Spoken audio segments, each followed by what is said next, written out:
Oh, please tell me that you know what a bicameral legislature is. We've covered this. Bi. That means the purchase of things. Cameral. That's a device for taking pictures. You should know this. A bicameral legislature is a camera store where you can get two cameras. Again, I don't promise that the jokes I tell are going to be funny. I just tell them. Part of the evil, as you already assuredly must know by now. A bicameral legislature is a legislature with how many houses? Two. Two. Cameral rooms, houses. A two-house legislature. Now, why don't we just have a single legislature? The Athenians got away with it, sort of, with their General Assembly. The Romans had the Senate. And the British have their House of Commons. Wait. Yeah. Every Athenian citizen, which was a native-born man, had a part to play in their General Assembly. That's true. But they also had, selected by lottery every 6 months, a council of 500 to set the agenda for the General Assembly. That's arguably a second house. Okay. The Roman Senate? The Roman Senate dealt with national issues, sure, but there was also the Committee of the Centuries, which was the representatives of the various gens or tribes or clans of the old Roman houses, the patricians and the plebeians. So arguably the Senate and the Committee of the Centuries was bicameral to an extent. The English Parliament, yes, the House of Commons, became the center of government, but we still have a House of Lords representing the interests of the aristocracy.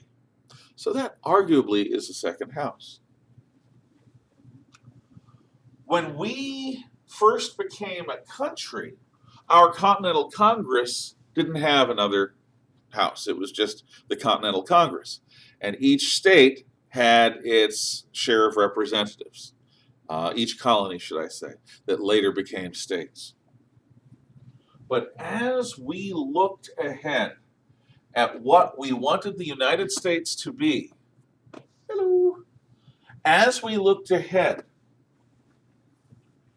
it became clear that large states like Virginia wanted to have our legislature based on population, so that Virginia would have far more representatives than little tiny Delaware. On the other hand, little tiny Delaware was a sovereign colony and a sovereign nation. And it was being asked, not told, asked to join the fight against the British and to join these United States, the American Republic. But the Delawareites, the Delawareans, the Delaware, they didn't want to give up their independence, their distinct identity. They didn't want to give up their rights as a state. They wanted their state to be a part of a federal union where the federal government has some role and the state government has a different role. Delaware said, among other things, among other people, that the legislature should be composed of representatives of the states based on the fact that they're states. In other words, like each state gets a certain number of representatives, whether it's big or small. So we were at an impasse until the Connecticut Compromise, which sets up a bicameral legislature. Virginia gets what it wants in the House of Representatives, proportional representation based upon local population. So Virginia ends up having far more representatives than little tiny Delaware in the House of Representatives, the lower house of Congress. But Delaware gets what it wants too, because the U.S. Senate, which is the upper house of the legislature and has a slightly different role, is going to have each state get the same number of delegates. So Delaware's representation in the United States Senate is going to be the same as Virginia's. This Connecticut Compromise works. So one of the reasons we have a bicameral legislature is to reflect two realities. Number one, the U.S. population as a whole needs to be adequately represented by Congress, and they are adequately represented in the House of Representatives, the lower house. On the other hand, we are not a unitary country. We're not like Britain, where they have a central government that's really super strong and local governments that are really quite weak. We started out as a confederation of different states that came together in a federal union where the federal governments and the state governments had to be partners, and where they had separate fields of responsibility, and where they would not intrude on each other's responsibility, but they became intermeshed. But still, you've got federal issues, you've got state issues, and they're not the same. The Senate reflects that reality.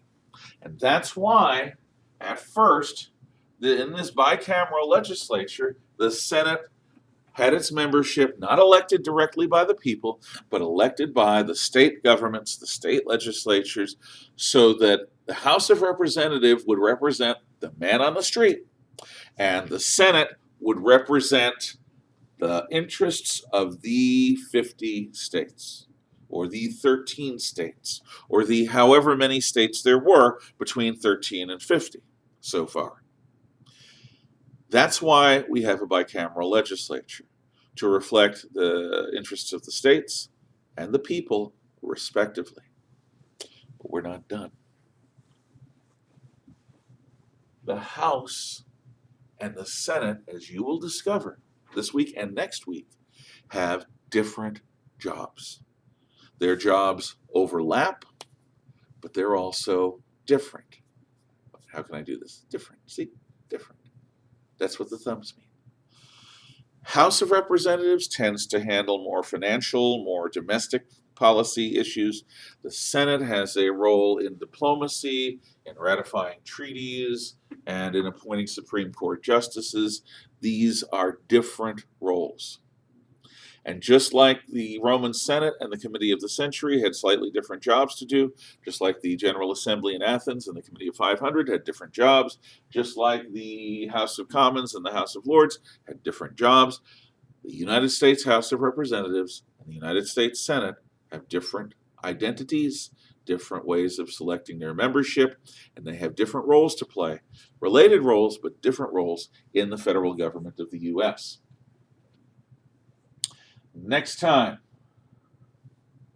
where do we get our knowledge of the legislature, and what is the job of a representative?